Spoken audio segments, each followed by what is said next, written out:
गाड़ी कोणती आहे?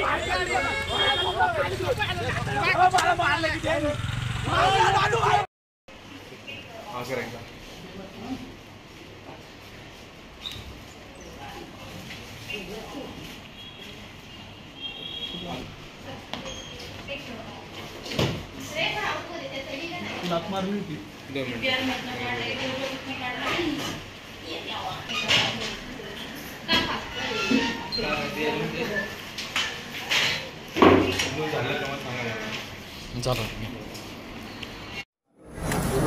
बस बेड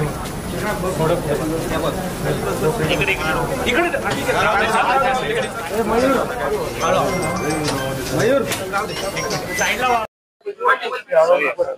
त्र्यंबकेश्वर या ठिकाणी वार्तांकनासाठी जात असलेल्या काही पत्रकारांना इथल्या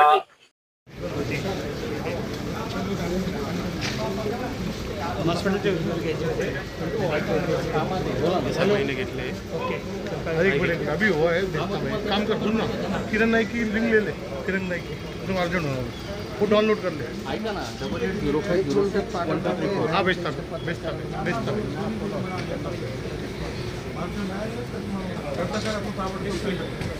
05061234 अनेक टोल नाक्यावर दादागिरी आहे दादा लोकांनाच देत आहे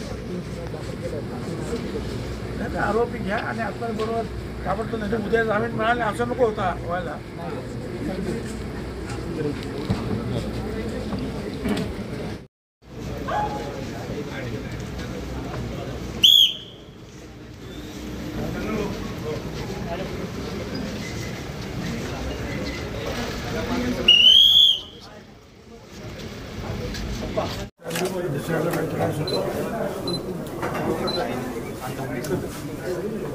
ये एक डोळ्याला फक्त थोडंसं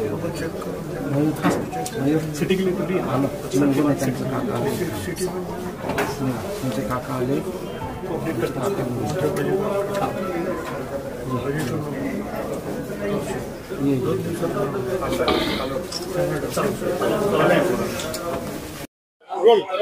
सर त्र्यंबकेश्वरमध्ये काही मीडियाच्या रिपोर्टांना मारण झालेली आहे नेमका आता त्या आरोपींना ताब्यात घेतलेला आहे का आणि काय गुन्हा दाखल केला?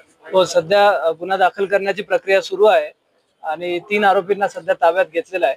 तिघांवरही अटक करून योग्य कारवाई करण्यात येईल. सर काय माहिती घेतली का जे पार्किंग करत होते अधिकृत होती अनधिकृत होती काय त्याचा? ती पार्किंग अधिकृत होती. नगरपालिकेने ते एएस मल्टी सर्व्हिसेस या कंपनीला आउटसोर्स केलं होतं आणि त्या कंपनीने जे मुलं ठेवले होते त्यांच्यासोबत आज जो वाद झाला त्यातून हे भांडणं झाले. काम करत मुलं ते गुन्हेगारी पार्श्वभूमीचे आहेत अशा पद्धतीचं नाही. हो एक जो त्यामधला मुलगा एक आरोपी आहे गांगुर्डे म्हणून त्याच्यावर अगोदरचा एक गुन्हा आहे अशी माहिती आता मिळते आहे. त्यामध्ये मी सविस्तर तुम्हाला आता सांगू शकणार नाही पण एक गुन्हा या अगोदर त्यापैकी एका आरोपीवर अगोदर दाखल आहे. पण गुन्हेगारी पार्श्वभूमीच्या लोकांना कामावर ठेवणं आपण त्या कंपनीला काही सांगू किंवा त्याबद्दल सविस्तर चौकशी तपास करण्यात येईल.